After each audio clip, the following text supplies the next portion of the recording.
حضور اپنی بیوی سے امی عائشہ سے پوچھ رہے ہیں میں نے نماز پڑھنی اجازت ہے؟ لوگ تو اپنی بیویوں کے ساتھ ظلم بڑا کرتے ہیں. کچھ بیویاں بھی ظلم کرتی ہیں تو کچھ مرد بھی ظلم کرتے ہیں.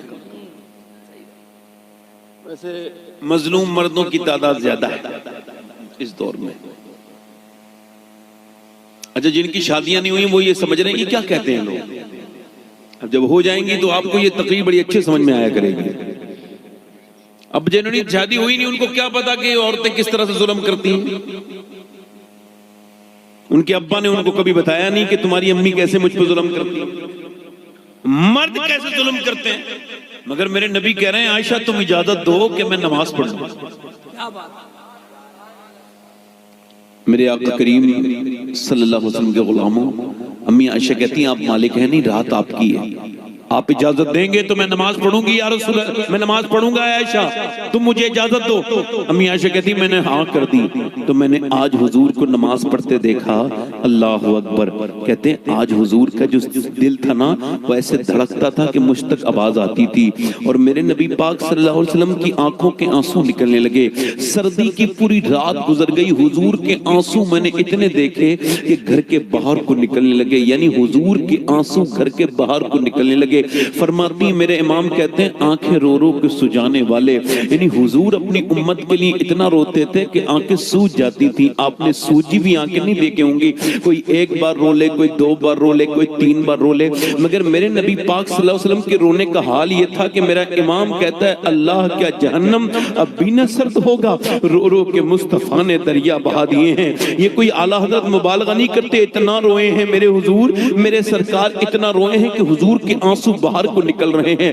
امی عائشہ فرماتی پھر بلال حبشی آئے اور انہوں نے اذان پڑھنے کے بعد کہا یا رسول اللہ آپ کو اتنا روتے دیکھ رہا ہوں، آپ کے صدقے سے تو اللہ اگلوں کے اور پچھلوں کے گناہ معاف کرے گا، آپ کیوں روتے ہیں؟ آپ نے فرمایا بلال میں کیوں نہ روؤں جبکہ آج مجھ پہ یہ آیت کریمہ نازل ہوئی. اللہ نے فرمایا ان فی خلق السماوات والارض واختلاف اللیل والنہار لآیات لأولی الالباب، یعنی دن یہ زمین آسمان کی پیدائش میں اور دن کا رات میں اور رات کا دن میں بدل جانا اس میں نشانی ہے عقل والوں کے لیے. یعنی رات اور دن میں، دن کا رات میں تبدیل ہو جانا، صبح کا شام، شام کا صبح، یہ کوئی عام بات نہیں، یہ نشانی ہے. یعنی ایک دن اور کم ہو گیا موت کے قریب. میرے آقا فرماتے ہیں میں کیوں نہ روؤں جبکہ مجھ پہ یہ آیت نازل ہوئی.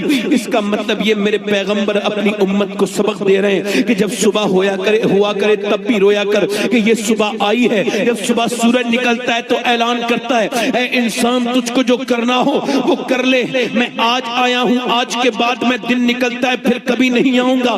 رات کہتی ہے اے رات میں عبادت کر کے اپنے رب کو منا لے، اگر آج میں گزر گئی اور صبح تیری موت ہو گئی تو تجھے سوائے افسوس کا کچھ نہیں ملے گا.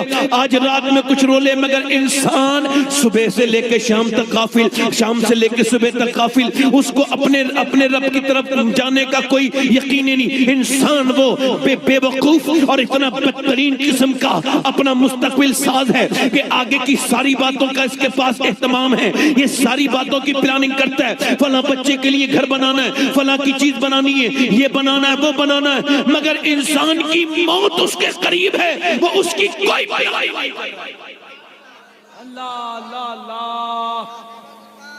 وہ بڑا مستقبل کی بات کرتا ہے کہ مجھے فیوچر پلاننگ کرتا ہے مگر یہ پلاننگ نہیں کرتا کہ اس کو مرنا ہے. حالانکہ فیوچر اس کا آئے گا نہیں آئے گا پتہ نہیں، موت ضرور آئے گی، موت اس کی ضرور آئے گی. ایک بہت بڑے شیخ گزرے ہیں سلسلہ قادریہ کے، ان کا نام ہے شیخ ابو بکر شبلی. کیا نام ہے بولو جلدی بولو کیا نام ہے؟ بحری شبلی شیل حق دنیا کے کتوں سے بچا، ایک ارق عبد واحد بے ریا کے واسطے، ہے نا وہی ہے نا. ان سے کسی نے پوچھا آپ کی بستی میں پاگل کتنے ہیں؟ کیا آنکھیں کھول کے سنو کتنے پاگل ہیں؟ تو آپ نے فرمایا پاگلوں کی گنتی نہیں کر سکتا، زیادہ ہے. عقل مند سن لو مجھ سے، اس کے بعد پاگل کو ڈکلیئر ہو جائیں گے. کہ حضور بتائیے فرمایا جب اذان ہوتی ہے تو جتنے نماز میں چلے جاتے ہیں اور جا کے اللہ کے سامنے جھک جاتے ہیں وہ سب عقل مند ہیں، باقی سب پاگل ہیں.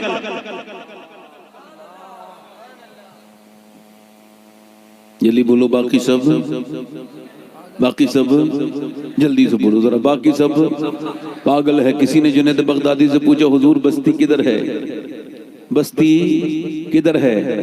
آپ نے فرمایا دیکھو ادھر جاؤ گے ادھر بستی ہے۔ وہ گیا آگے بولا آپ بزرگ ہو آپ کو جھوٹ نہیں بولنا چاہیے، ادھر قبرستان ہے۔ اور آپ نے فرمایا بستی ہے؟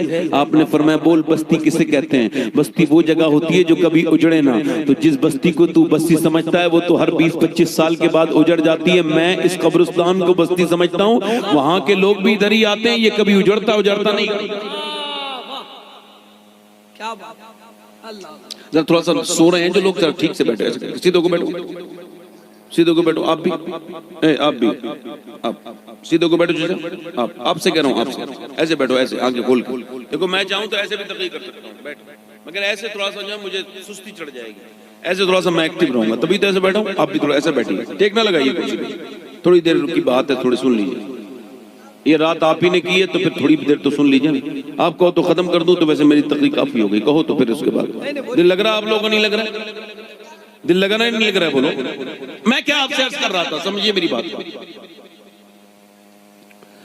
کہ یہ موت ہمارے اتنے قریب ہے کہ ہم ایک انسان اتنا کمزور ہے کہ وہ ایک سیکنڈ بھی اپنی موت کا نہیں روک سکتا، اس کی موت اس کے قریب ہے، اور اتنے قریب ہے، اتنے قریب ہے، اتنے قریب ہے میرے بھائیوں۔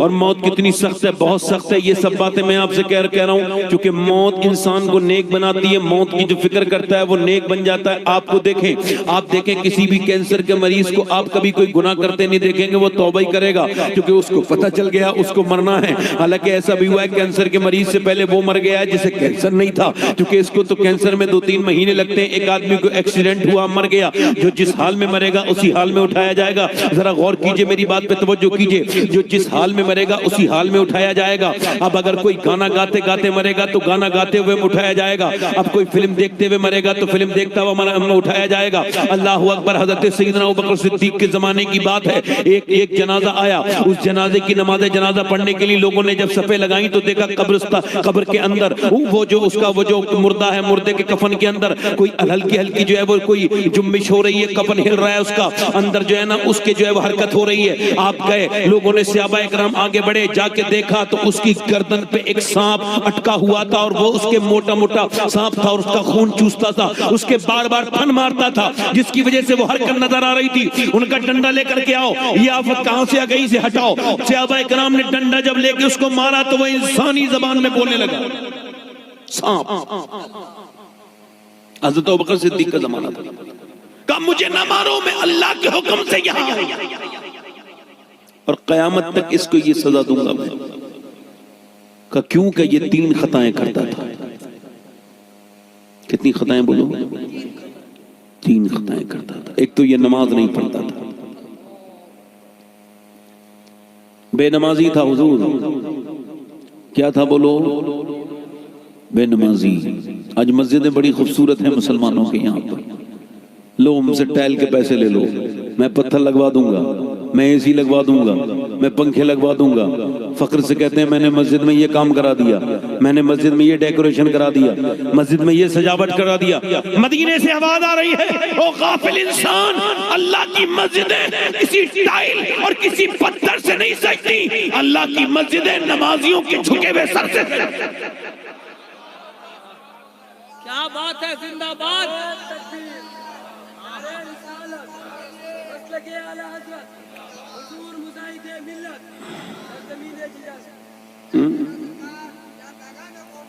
اور دوسرا اس کے اندر یہ گناہ تھا کہ یہ زکوٰۃ نہیں دیتا تھا۔ کیا نہیں دیتا تھا بولو؟ زکوٰۃ۔ کچھ لوگ کہتے ہیں فلاں مولانا زکوٰۃ کھا گئے، کچھ لوگ ایسے ہیں جو اپنی زکوٰۃ خود ہی کھا گئے، دیتے نہیں گئے۔ تیسرا گناہ اس کے اندر یہ تھا کہ وہ دین کی باتیں نہیں سنتا تھا، دنیا کے اور شاعروں کے کلام سنتا تھا، مگر اس کو قرآن اچھا نہیں لگتا، اس کو قرآن اچھا۔ اب جو جس حال میں مرے گا اسی حال میں اٹھایا جائے گا. اللہ اکبر. ایک لڑکے کو ہم نے دیکھا, اس کا ایکسیڈنٹ ہوا تھا. اچھا ذرا غور کریں, لوگ بڑے تکبر کرتے ہیں, بڑے غرور کرتے ہیں, میرا یہ گھر ہے, میرا وہ ہے, میرا یہ ہے, میری دنیا یہ, میرے اندر اتنی دولت, میرے پاس اتنی دولت. ایک آدمی مر گیا, مرنے کے بعد پولیس اس کو لے کر کے آئی ایک محلے میں مسلمانوں کے, کہ اس کا